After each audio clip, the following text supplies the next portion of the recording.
Welcome to the Deep Dive. We take interesting sources and we'll boil them down to what you really need to know. Today we're plunging into a topic that's fundamental, really, but often wrapped in awkward whispers, unlocking sexual pleasure, communication, and, wellness.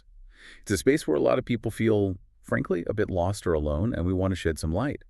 Our main guide today is the well-known sex educator Emily Morse.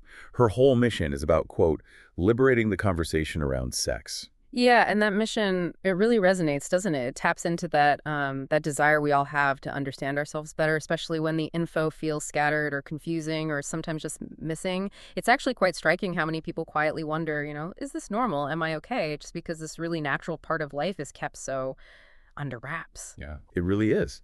And Emily's own story, which I found so relatable, started somewhere pretty familiar. She talks about thinking sex was not impressive. And her big aha moment, realizing in college she'd actually never had an orgasm.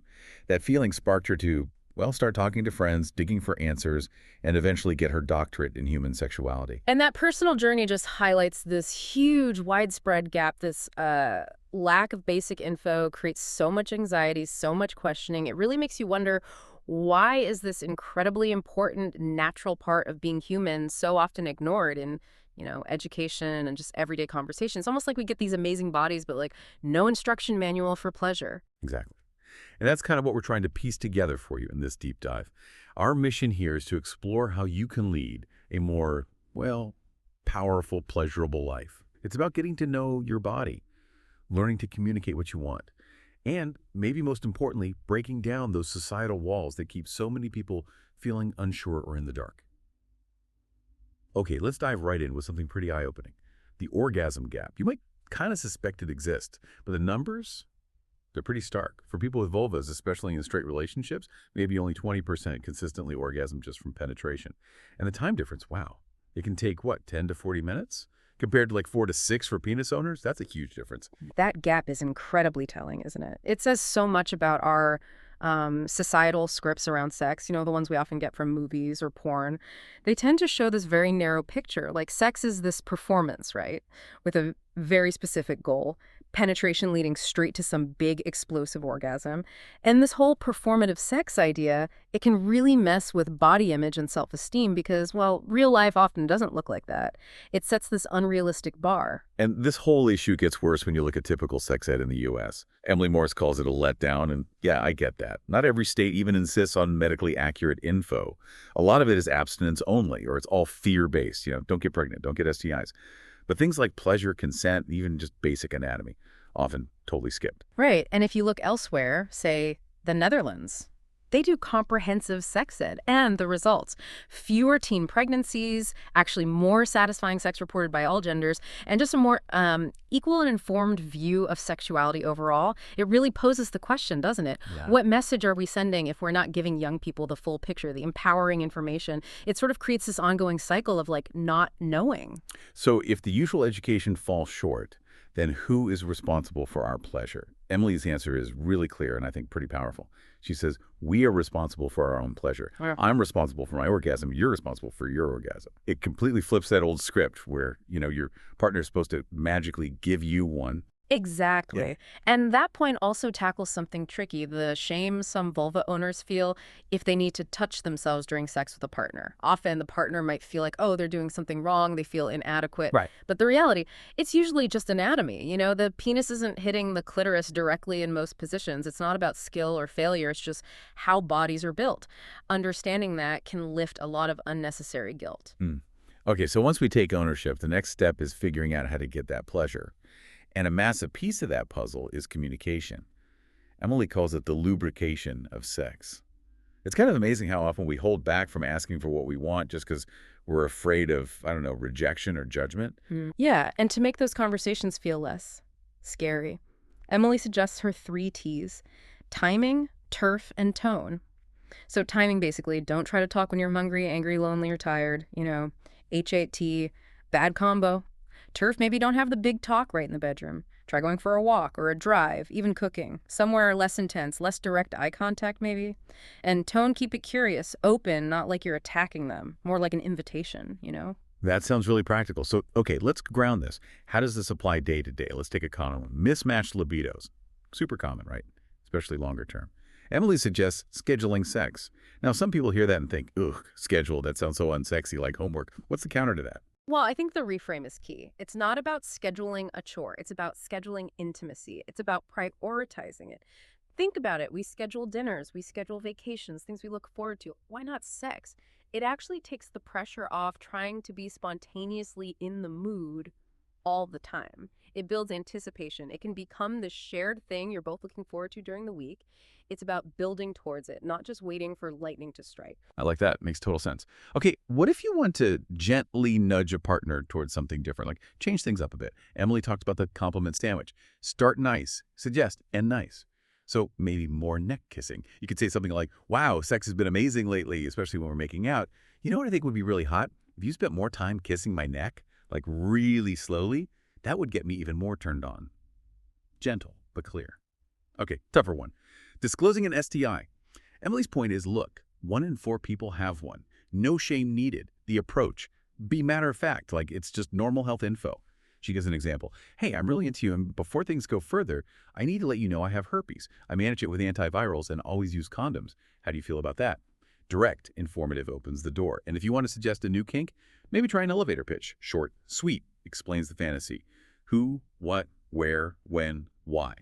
And yeah, acknowledge your partner might feel a bit weird or inadequate at first, but frame it as something exciting to try together. And that really highlights boundaries, doesn't it? It's so important to remember. A no is just a boundary. It's not a rejection of you. It doesn't mean they don't desire you.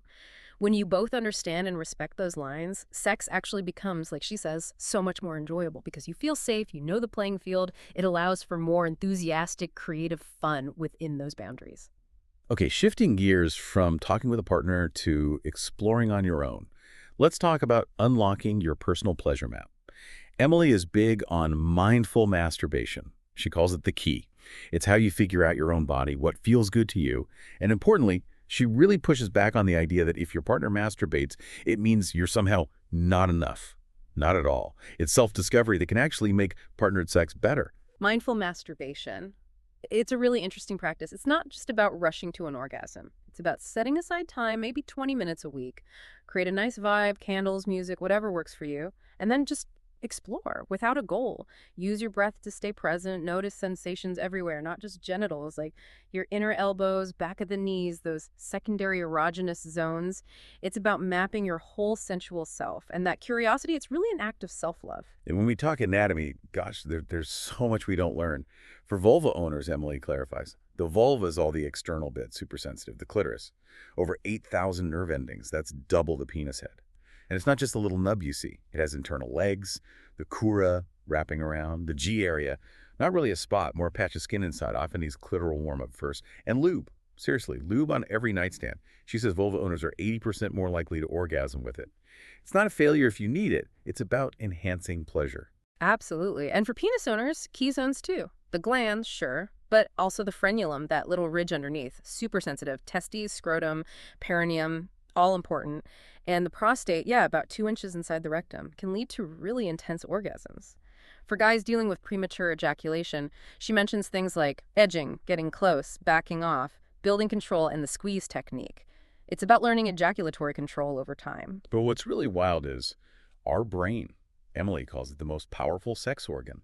And think about that hormone cocktail it releases. Oxytocin, the cuddle hormone, dopamine, pure euphoria, endorphins, nature's painkillers, serotonin for mood, prolactin making you sleepy afterward. Yeah. It's all just there, free, inside us, all designed for pleasure. And something for everyone. Kegels. Strengthening those pelvic floor muscles. It's great for orgasm intensity. Prostate health for guys helps with incontinence. Finding them is easy. Just try stopping your pee midstream. Those are the muscles. Takes like a couple of minutes a day. Huge benefits, often totally overlooked. And to tackle body shame, those automatic negative thoughts.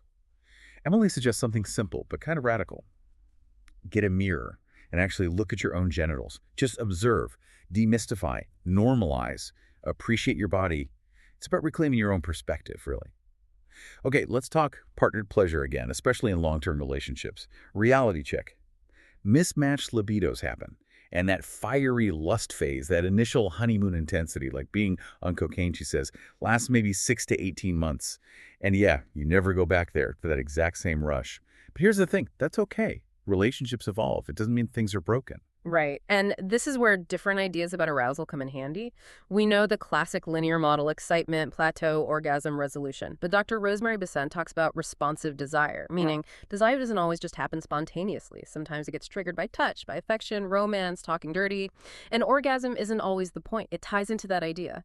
Sex begets sex. The more you connect intimately, the more desire can grow. It's active. So how do we actively nurture that connection long term? We talked about scheduling sex. What else? Emily suggests teasing little notes, texts during the day, building that anticipation. She even suggests, maybe counterintuitively, creating a little distance sometimes. Separate hobbies, friends, maybe even short separate trips. It can create that tension and arousal when you reconnect. And kissing. Don't forget kissing. So underrated. Yeah. Millions of nerve endings. Mix it up. Play kissing games.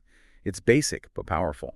And underpinning all of this, always, is consent. It's not a mood killer. It can be part of the turn-on. It has to be clear, enthusiastic, willing, and crucially ongoing.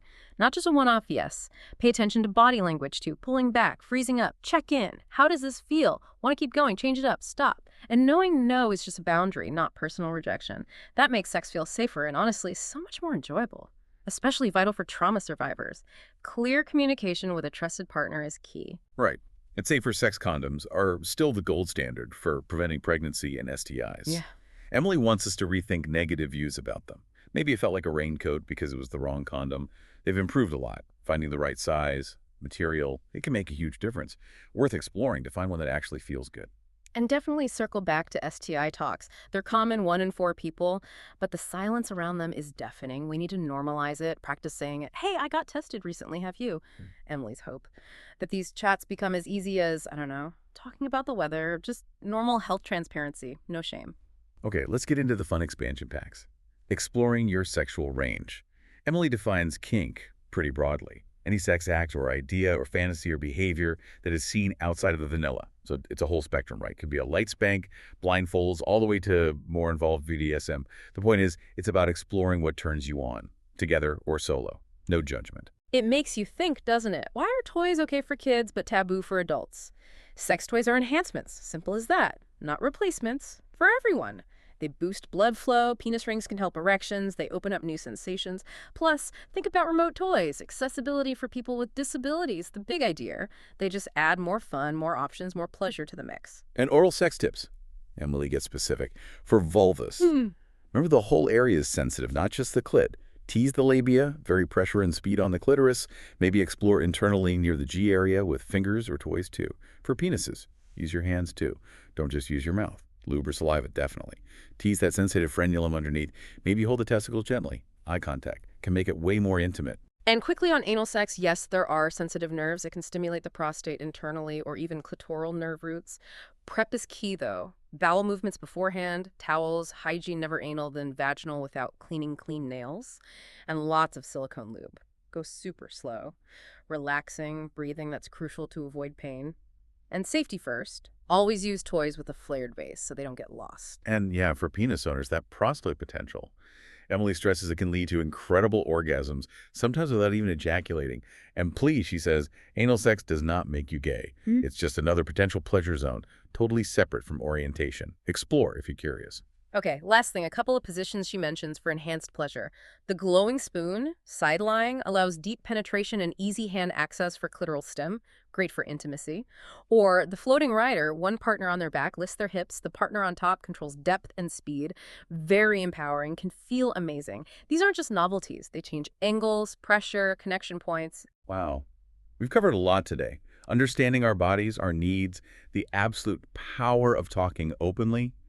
Emily Morse really drives home that pleasure is truly your birthright and sexual wellness. It's not separate. It's totally integral to just being healthy overall. Absolutely. And the core message really is that you hold the power. You can be your own best advocate for healthier sex. We've talked through the tools, the communication skills, the self-discovery methods, ways to boost intimacy. It's all there for you to use. We really hope this encourages you to keep exploring, keep discovering. What was the biggest takeaway for you listening to this deep dive? Think about this. Our bodies have this incredible capacity for pleasure, but so many of us feel like we're missing the owner's manual. The truth Emily points to, you kind of have to write your own manual. So maybe ask yourself, what's the first page you'll write this week to start unlocking your full orgasmic potential?